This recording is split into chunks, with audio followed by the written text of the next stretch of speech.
जैसे आँखों की डिबिया में निंदिया और निंदिया में मीठा सा सपना और सपने में मिल जाए फरिश्ता सा कोई।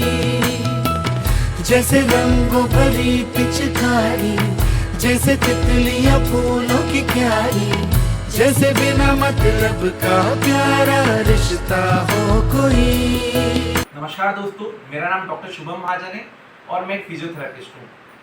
आज मेरे साथ ये जो छोटे छोटे बच्चे बैठे हैं, अनफॉर्चुनेटली ये लोग डेवलपमेंटल डिले से पीड़ित हैं। इसका मतलब है विकास में देरी। विकास में देरी किसी भी प्रकार की हो सकती है। शारीरिक देरी, मानसिक विकास में देरी, सामाजिक विकास में देरी और भावनात्मक विकास में देरी।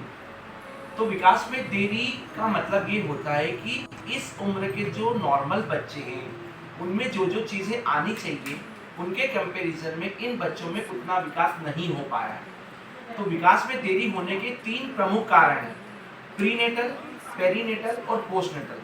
प्रीनेटल का मतलब होता है गर्भावस्था के दौरान, जब शिशु गर्भ में रहता है। जब शिशु गर्भ में रहता है तब अगर माँ को कोई गंभीर बीमारी हो जाए या माँ कुछ ऐसी गोली दवा ले ले जो बच्चे के दिमाग में पहुंच जाए, इस वजह से बच्चे के अगर दिमाग में क्षति पहुंच जाए तो वो कारण होता है प्रीनेटल। या कोई आनुवंशिक बीमारी बच्चे के अंदर हो और उसके कारण से बच्चे के विकास में देरी हो, तो ये होता है प्रीनेटल।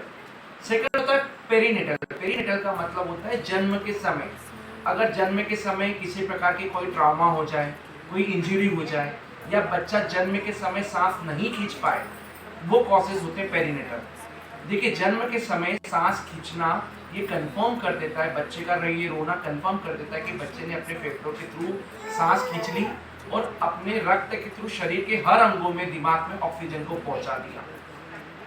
और थर्ड कॉज होता है पोस्टनेटल, मतलब जन्म लेने के पश्चात। जन्म लेने के पश्चात बच्चे के अंदर कोई ऐसी गंभीर समस्या आ जाए, पीलिया या बुखार इतना हो जाए कि उसके दिमाग में पहुंच जाए, या पोस्टनेटल स्ट्रोक भी आजकल होता है, बच्चे के ब्रेन में क्लॉट जम जाता है, बच्चे को हेमरेज हो जाता है, ब्लीड हो जाता है। तो इन सब कारणों के कारण, इन सब चीज़ों के कारण बच्चों के विकास में देरी हो सकती है। तो विकास में देरी को ठीक करने के लिए क्या करें?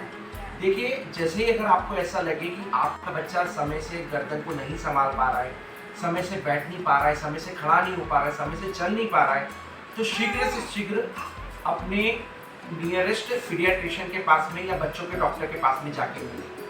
पीडियाट्रिशियन हो सकता है बच्चे की गंभीरता को देखकर आपको न्यूरोपीडियाट्रिक्स यानी बच्चे के दिमाग के डॉक्टर को रिफर करें, और बच्चे के दिमाग के डॉक्टर हो सकता है बच्चे की MRI, जिसमें ये पता करें कि बच्चे के ब्रेन के अंदर कितनी क्षति पहुंची है, और EEG, जिसमें बच्चे के ब्रेन में केमिकल कोई डिस्टर्बेंसेस तो नहीं है, उसे झटकों की कोई प्रॉब्लम तो नहीं है, ये देखकर कंफर्म करता है। एक बार जब न्यूरोपीडियाट्रिशियंस या पीडियाट्रिशियंस मेडिसिन लिख देते हैं, उसके बाद मेन रूप से ऐसे बच्चों के अंदर थेरेपीज चलती है, जिसमें मुख्य रूप से physiotherapy, occupational therapy, speech therapy, behaviour therapy और साइकोलॉजिकल थेरेपी। अगर बच्चे के शारीरिक विकास में देरी है तो उसमें सबसे इम्पोर्टेंट फिजियोथेरेपी का रोल है। देखिए, मैं अपने जिले का डिस्ट्रिक्ट अर्ली इंटरवेंशनल फिजियोथेरेपिस्ट भी हूँ, तो मेरे पास ऐसे कई बच्चे रोज आते हैं जिनके शारीरिक विकास में देरी होती है, और ऐसे बच्चों के अंदर हम उन बच्चों की कंडीशंस को देखकर उनके अंदर स्पेशलाइज्ड कस्टमाइज्ड फिजियोथेरेपी का प्रोग्राम बनाते हैं। किसी बच्चे के अंदर मसल्स की टाइटनेस होती है, किसी बच्चे के अंदर मसल्स की कमजोरी होती है, किसी की पीठ स्ट्रांग होती है, पैर कमजोर होते हैं, किसी के पैर स्ट्रांग होते हैं, पीठ कमजोर होती है।